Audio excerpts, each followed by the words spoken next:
ওম পরমাত্মনে নমঃ। শুনছেন চাণক্য শ্লোক, নীতি যুক্তি বাস্তবতা। শ্লোক 101। মাতা গঙ্গা সমং তীর্থং পিতা পুষ্কলমেব চ গুরু কেদার তীর্থং চ মাতা গঙ্গা সমাপুন। মাতাকে গঙ্গা, পিতাকে পুষ্কর, গুরুকে কেদার তীর্থের মতো গণ্য করতে হবে। গঙ্গা ও মা উভয়ই সমান জ্ঞান করতে হবে। মাতাকে গঙ্গা, পিতাকে পুষ্কর, গুরুকে কেদার তীর্থের ন্যায় গণ্য করা উচিত। কারণ এই জগৎ সংসারে পিতা মাতা গুরুর ঋণ কখনো পরিশোধ করা যায় না। গঙ্গাকে আমরা দেবী বলে মনে করি। গঙ্গার স্পর্শে সমস্ত জিনিসই পবিত্র হয়ে যায়। তেমনি মানুষের জীবনে মাতার স্থান, তেমনি স্পর্শে সমস্ত পাপ অন্যায় দূরে সরে যায়। পিতাও পুষ্করের ন্যায় পরিশুদ্ধ সন্তানের কাছে। আবার কেদা যাত্রায় যা ফল মিলবে, গুরু সেবাও সেই একই ফল মিলবে। বিদ্যাং রূপং কুরূপাণাং ক্ষমারূপং তপস্বিনাং কোকিলানাং সরূপং নারীরূপং পতিব্রতা। বিদ্যান কুরূপ হলেও সম্মানীয়, তপস্বী ক্ষমাগুণী প্রধান, কোকিলের মিষ্ট স্বর সবার পছন্দের। বিদ্যান ব্যক্তি সমাজের সংসারে পূজা পায় তার বিদ্যার গুণে। সুতরাং বিদ্যান ব্যক্তি কুরূপ হলেও তা সবার কাছে আদরণীয়। বিদ্যান নির্বিদ্যার কাছে তার কুরূপ ম্লান হয়ে যায়। তপস্যা করাই তার প্রধান কাজ। তপস্বীর সব থেকে বড় গুণ হলো তার ক্ষমা করা। কোকিলকে আমরা চিনি তার সমষ্ট ব্যবহারের জন্য। সুমিষ্ট কণ্ঠের অধিকারী সে।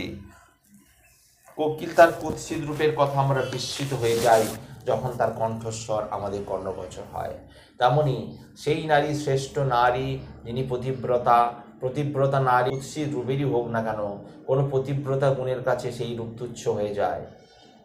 অনভ্যাসেই হতা বিদ্যা নিত্যহাসেই হতা স্ত্রিয়া কুবীজেনা হতং ক্ষেত্রাং ভৃত্যা দোষেই হত নৃপা।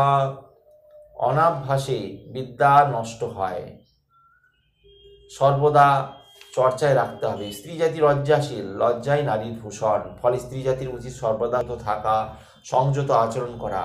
সদা সর্বদা হাস্য পরিহাস স্ত্রী জাতির স্বভাব কলুষিত করে। চাষের ক্ষেতকে অতি যত্ন সহকারে রক্ষণাবেক্ষণ করা উচিত, কারণ ফসল ঠিক মতো না হলে অন্নের অভাব মিটবে না। ফলে ক্ষেতে কখনো খারাপ বীজ রোপণ করতে নেই, তাতে জমির উর্বরা শক্তি নষ্ট হয়, ফসল ঠিকমতো ফলন দেয় না। ভৃত্য যদি রাজার বিরুদ্ধাচরণ করে তবে বুঝতে হবে সেই রাজা তার ভৃত্যকে সংযত করতে পারে না, ভৃত্যকে সহবত শেখাতে পারেনি। ফলে এমন রাজার বিনাশ অবশ্যম্ভাবী। যস্য পুত্র অবিদ্যানা স্যাৎ না সুরো ন চ পণ্ডিতা অন্ধকারং কুলং অত্র তস্য নষ্ট চন্দ্রের সরবরী। যার পুত্র বিদ্যান, পরাক্রমশালী, পণ্ডিত নয়, তার বংশ চন্দ্রহীন রজনীর মতো অন্ধকারময়। পিতা পুত্রে জন্ম দেন আর করেন, পুত্র বিদ্যা শিক্ষা ও তার বংশের উজ্জ্বল করবে, সৎ বিনয়ী ভদ্র হবে, সমাজের কৃতি সন্তান হয়ে উঠবে, আর তারা সমাজের প্রভূত উন্নতি সাধন করবে। কিন্তু পুত্র যদি ঠিকমতো উচ্চশিক্ষা না লাভ করে, পরাক্রমশালী পণ্ডিত না হয়, তাহলে বংশের মুখ উজ্জ্বল হয় না। শর্বরী দীপকশ্চন্দ্র প্রভাতে দীপক রবি ত্রৈলোক্য দীপক ধর্ম সৎপুত্র কুলদীপক। রাতের প্রদীপ হলো চন্দ্র। প্রদীপ আলো দেয়, অন্ধকার দূর রাখে। আখের প্রদীপ বলা হয় চন্দ্রকে, কারণ রাতের অন্ধকারকে পৃথিবীর আলোতে ভরিয়ে দেয় চন্দ্র।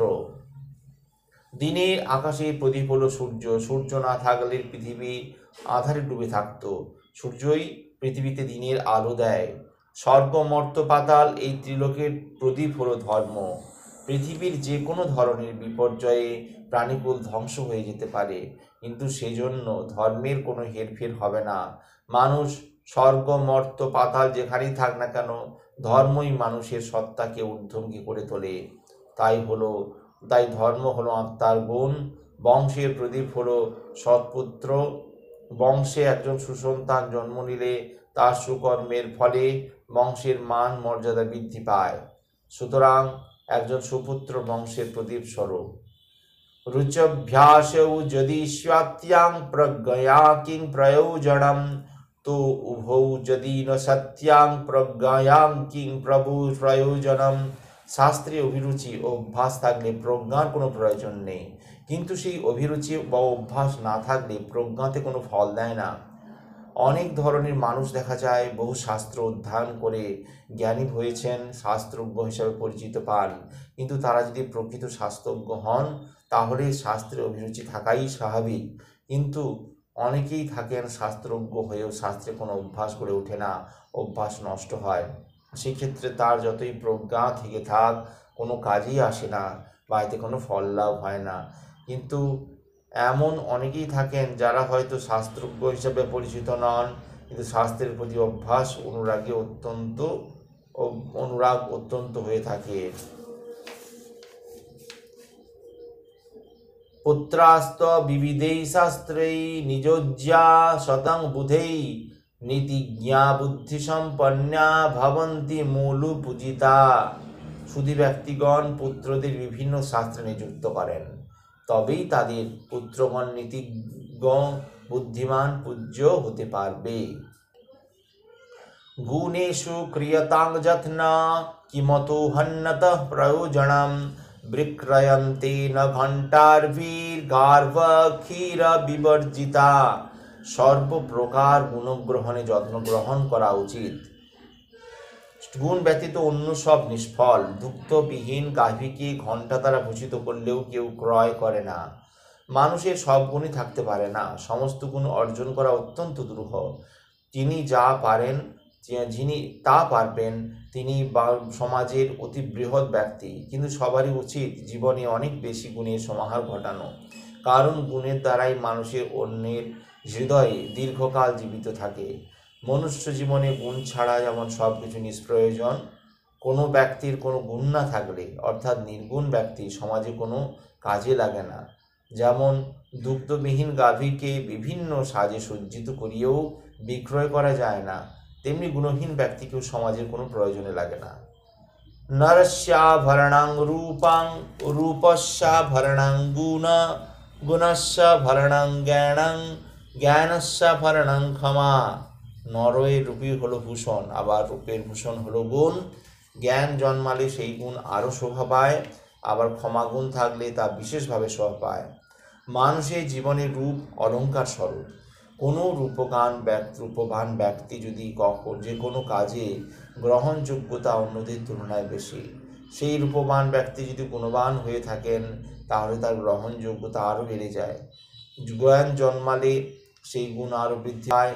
ব্যক্তি আবার যদি ক্ষমাগুণ থেকে থাকে তাহলে তার গ্রহণযোগ্যতা কোনো পরিসীমা থাকে না, সেই ব্যক্তি সমাজের শ্রেষ্ঠ ব্যক্তি শিরোপা পেয়ে থাকে।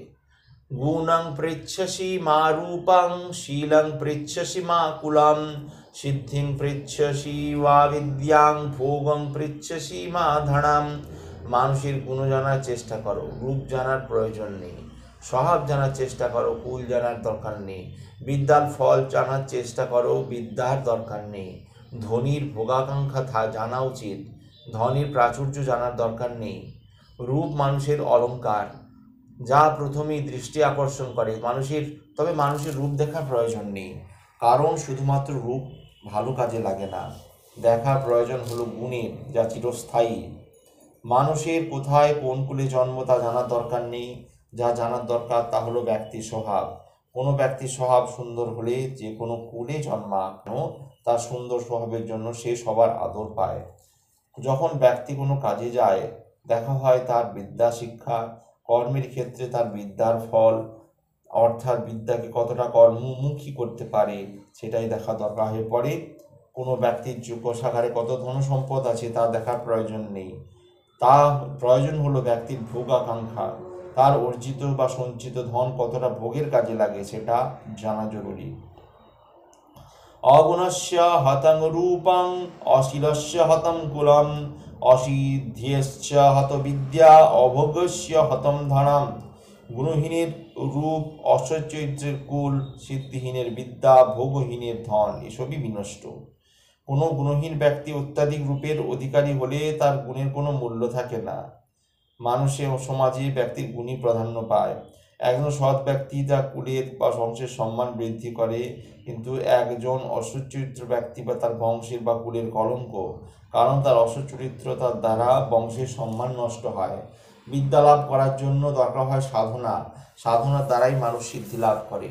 বিদ্যা লাভের জন্য জীবনে অনেক কিছু ত্যাগ করতে হয়, তবে প্রকৃত বিদ্যা করায়ত্ত করা যায়, কিন্তু তার মধ্যে শিক্ষা লাভের জন্য সিদ্ধি নেই, সেই ব্যক্তি কখনো বিদ্যায় অধিকার পেতে পারে না। মুকুলে যোজয়তে কন্যাং পুত্রং বিদ্যাসু যোজয়েৎ, ব্যাসনে যোজয়ে ক্রচ্ছং যোজয়েৎ চক্রং মিত্যং ধর্মে নিযোজয়েৎ। কন্যা সন্তানকে সচ্চরিত্র সন্তানের হাতে ও সদ্বংশে অর্পণ করা উচিত। পুত্রকে অবশ্যই বিদ্যা শিক্ষা দেওয়া উচিত, কারণ সুপুত্রই পিত্রার এবং বংশের মান সম্মান মর্যাদা রক্ষা করতে পারে। তাই বিদ্যা শিক্ষা পুত্রে একান্তভাবেই লাভ করা উচিত। শত্রুকে সবসময় এড়িয়ে চলা উচিত, কিন্তু কাজ দেওয়ার হলে তাকে ব্যাসন কার্যে নিযুক্ত করাই উচিত। প্রকৃত যে বন্ধু, তাকে ধর্মকার্যে নিযুক্ত করা ভালো, কারণ ধর্মের কার্যে কোনো কলুষতা রাখতে নেই। শ্লোক 113। নাত্যুচ্চ শিখরো মেরুর নাতি নিম্নম রসাতলম, ব্যবসায় সহায়ানাং নাতি পারণ মহোদধি। যিনি কোনো ব্যবসায় যুক্ত, তিনি মেরু পর্বতকে অতি উচ্চ, রসাতলকে অতি নিম্ন, সমুদ্রকে অপার বলে মনে করেন না। তিনি ব্যবসা নিযুক্ত হয়েছেন, তার কাছে অর্থই সব, অর্থ ছাড়া কিছু জানেন না। দেশের বিভিন্ন মহিষীগণের কথাকে তারা বেশ বেদবাক্য বলে মনে করেন না। শ্লোকেন চ তদর্থেন পাদৈনেকাক্ষে খরণে চ অবন্ধ্যাং দিবসং কুর্যাত ধ্যানাধ্যায়নম নিশু। ধ্যান অধ্যয়ন ছাড়া একটা দিনও নষ্ট করা উচিত নয়। প্রতিদিন একটি শ্লোকের অর্ধেক, শ্লোকের একটি পাদ, একটি অক্ষরও শিক্ষা করা উচিত। দান অধ্যয়ন প্রত্যহ নিয়ম করে করা উচিত। মহামতি চাণক্য বলেন, প্রতিদিন একটি করে শ্লোক অন্তত শিক্ষা করা উচিত। একটি শ্লোক সম্ভব না হলে শ্লোকের অর্ধেক শ্লোক বা শ্লোকের একটি পাদ অথবা একটি অক্ষর অন্তত শিক্ষা করা উচিত। আসলে অধ্যয়ন অভ্যাস চর্চায় রপ্ত হয়। ভালোভাবে রপ্ত করার জন্য প্রতিদিন নিয়ম করে অভ্যাস করা উচিত।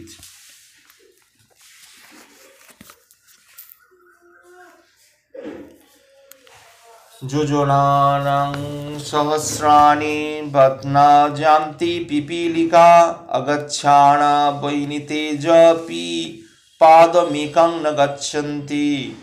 প্রতিদিন অল্প অল্প কাজ করলেও মহৎ কার্য সিদ্ধ হতে পারে। পিপীলিকা যেমন কখনো থামতে পারে না, ফলে পিপীলিকা চাইলেও সহস্র জন্য পাড়ি দিতে পারে, কিন্তু যদি গমন করার ইচ্ছা না থাকে তাহলে গরু এক পাও অগ্রসর হতে পারে না। ফলে প্রতিদিন নিয়মিত কাজ করা উচিত, তাতে অনেক বড় কাজের সমাধান হয়ে যায়। শনৈরর্থা শনৈর্বিদ্যা শনৈ পর্বত লঙ্ঘনম, শনি ধর্মশ্চ কামশ্চ ব্যায়ামশ্চ শনৈ শনৈ। কোনো দিন কোনো কাজ একবারে করা যায় না, কাজ করতে হয় ক্রমে ক্রমে, ধীরে ধীরে, নিয়মিত। অর্থ সঞ্চয় একদিনে হয় না, দীর্ঘ ক্রিয়া এটি। অল্প অল্প জমেই তা একদিন বিপুল সম্পদে পরিণত হয়। বিদ্যা অর্জন ধীরে ধীরে নিয়মিত অর্জন করা উচিত। বিদ্যা নিয়মিত অভ্যাসের ফল, তাও একদিনে বিদ্যা লাভ করা যায় না। পর্বত সুউচ্চ, তাকে একদিনে লঙ্ঘন করা যায় না, তাকে লঙ্ঘন করতে হলে প্রতিদিন অল্প অল্প পর্বত পার হতে হবে। ধর্ম সাধনাও এইভাবে ধীরে ধীরে করা উচিত। তাছাড়া ব্যায়ামেরও এইভাবে করা উচিত অভ্যাস, তাদের শরীর মজবুত থাকবে। গুরু শুশ্রূষয়া বিদ্যা পুষ্কলেন ধনেন বা, অথবা বিদ্যায়া বিদ্যা চতুর্থী নোপপদ্যতে। বিদ্যা লাভ করতে হয় গুরুগৃহে। গুরুগৃহে থেকে তৎকালীন সমাজে বিদ্যা লাভের রীতি ছিল। যাদের প্রচুর ধন সম্পদ ছিল না, তারা গুরুগৃহে থেকে বিভিন্নভাবে গুরুর সেবায় বিনিময়ে গুরুর কাছ থেকে শিক্ষা লাভ করত। এছাড়া যারা অধিক সম্পদশালী ব্যক্তি, তারা তাদের সন্তানের গুরুগৃহ থেকে শিক্ষা লাভের জন্য প্রচুর অর্থ দান করত। অর্থের বিনিময়ে শিক্ষা লাভ করত। আরেকটি উপায় ছিল, তার ছাত্রটি যদি বিদ্যা শিক্ষায় খুব ভালো হতো তাহলেও গুরু গৃহে থেকে শিক্ষা লাভ করার সুযোগ সে পেত। প্রতিদিন নিয়ম করে বিদ্যাভ্যাস করার জন্য শিক্ষার দুয়ার খোলা থাকত। এছাড়া চতুর্থ কোনো উপায় ছিল না। একাক্ষারো প্রদাতারং যো গুরুং নাভিমন্নতে সাসো যোনি শতঙ্গত্যা চণ্ডালেষু বিজায়তে। গুরু হলেন জ্ঞানদাতা, পিতা মাতা জন্মদাতা। জন্মদাতার পরই স্থান হয় জ্ঞানদাতা।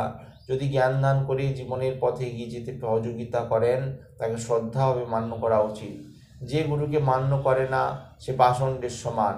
যদি একটি অক্ষরও শিক্ষা দিয়ে থাকেন গুরু, তবু তাকে গুরু হিসাবে মান্য হিসাবে করা উচিত। যে তা দেয় না, মহামুদ চাণক্য বলেন, সেই ব্যক্তি শতবার কুকুরজনিতে জন্ম নেয়, চণ্ডালত্ব লাভ করে। পুস্তকেষু চ নাধিতাং গুরু সন্নিধৌ ন শোভতে সভা মধ্যে যার গর্ভ ইব স্ত্রিয়া। যে ব্যক্তি পুস্তক অথবা গুরুর সন্নিধানে শিক্ষা লাভ করেনি, সেই ব্যক্তি নারীর জারজ সন্তানের ন্যায় সমাজে সন্তান লাভ করতে পারে না। বিদ্যা শিক্ষা হলো গুরুমুখী বিদ্যা। ফলে শিক্ষা লাভ করতে হলে গুরুর আশ্রয় করতে হয়, অথবা পুস্তক সহযোগে শিক্ষা লাভ করতে হয়। নিজে নিজে কেউ শিক্ষা লাভ করতে পারে না। যদি একা একা শিক্ষা লাভ করা যায় তাহলে সেই শিক্ষায় পূর্ণতা পায় না। ফলে সমাজে শিক্ষার কোনো মূল্য থাকে না, সমাজে সেই শিক্ষাকে গ্রহণ করে না। জারজ সন্তানের যেমন কোনো সমাজে মূল্য থাকে না, সেরূপ গুরুহীন পুস্তকহীন ছাত্রও সমাজে কোনো মূল্য থাকে না। আজ এই পর্যন্তই। আগামী পর্বে শুনতে পারবেন শ্লোক 120। ভালো লাগলে অবশ্যই চ্যানেলটি সাবস্ক্রাইব করবেন ও পাশে থাকা বেল আইকন অবশ্যই ক্লিক করবেন। ওম পরমাত্মনে নমঃ।